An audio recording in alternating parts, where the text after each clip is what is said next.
Welcome back to our channel mga kamaster, and for today's video ay mag-ribbon tutorial na ulit tayo. Ang ating client for today is plano ding magpa-color at ang gusto niyang color is yung hindi masyadong halata pero parang nasisinagan lang daw ng araw. Okay, pagbigyan na natin yan. 1 year nang hindi nagpapariban si madam dito, kaya ngayon ay magpapariban na siya, gawa na magpa-birthday na rin siya. Bali, ang procedure na gagawin natin dito mga kamaster is uunahin natin yung kulay para mas mapabilis at mas mapantay yung kulay na gagawin natin sa kanya. So yung hair color na ginamit natin dito mga kamaster is nasa level 7 at may primary reflect ng ash. Yung application technique naman na ginawa natin dito mga kamaster is 1/2 inch away from the scalp hanggang sa ends. Ang purpose natin dito kaya inuna natin yung kulay dito mga kamaster is para mapabilis yung pagre-reban natin. So alam na yan ng mga ibang hairdresser. At doon naman sa mga hindi nakakaalam is manood lang kayo. Way na rin to para mas mapantay yung kulay. Ngayon tapos na tayo magkulay mga kamaster, so magpa-product reveal tayo. Ito nga pala yung ginagamit natin pang reban mga kamaster. Alam nyo na ha. Okay, gamitin nyo lang pero ingat pa rin sa paggamit nito. Ito yung pinaka-paborito kong gamitin na pang reban tuwing may kulay yung ire-reban ko. Application technique na ginawa natin dito mga kamaster, mga nasa 60% wet siya at hindi siya tuyong-tuyo. At ang application natin is 1/2 inch away from the scalp, and then yung 1 year lang yung lalagyan natin, hindi na yung pinakadulo. Wag na wag tayong lalampas dun sa 1 year na tumubo mga kamaster dahil baka mag-frizzy ang buhok ng client natin. Mabilis lang ang pag-process ng ribbon na to, so kailangan wag nating iiwanan yung nire-ribbon natin dito. Kailangan i-strand test natin hanggang sa ma-process at banlawan din agad para hindi mag-rubberize. So ayun, hindi ko na naipakita kung paano ko in-sprayan ng hair protector dyan.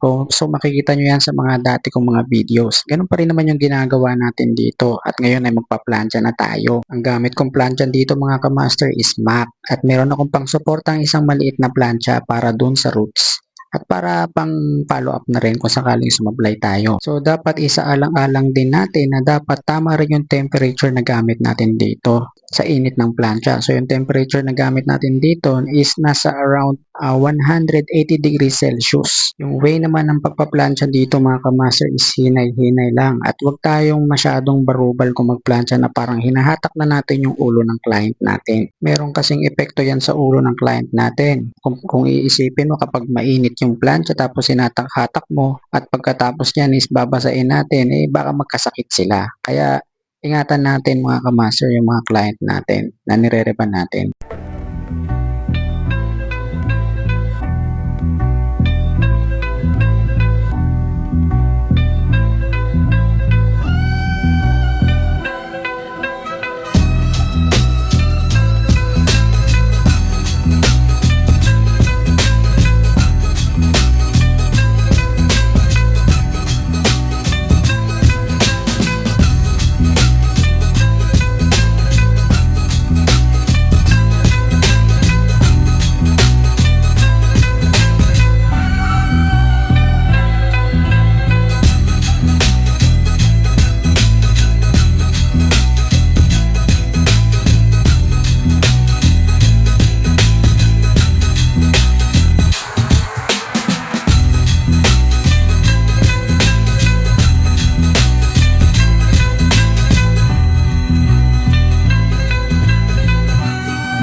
Pagkatapos natin ngayon magplancha mga kamaster is maglalagay na tayo ng neutralizer dito. Application technique na gagawin natin dito mga kamaster ay same pa rin doon sa straightening cream na ginawa natin. So hindi pa rin natin lalagyan dito yung pinaka dulo. Ibababad naman natin to ng mga 10 to 15 minutes. Pagkatapos nun is babanlawan with conditioner. So hinandry lang natin dito mga kamaster at ito na yung pinaka actual result ng ribbon color ni Ma'am Jessica.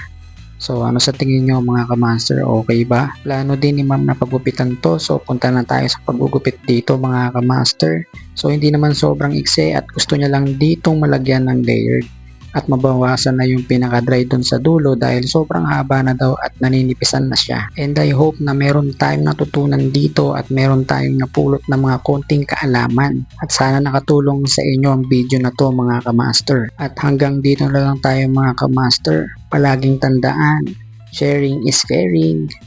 God bless. Hanggang sa muli nating pagkikita.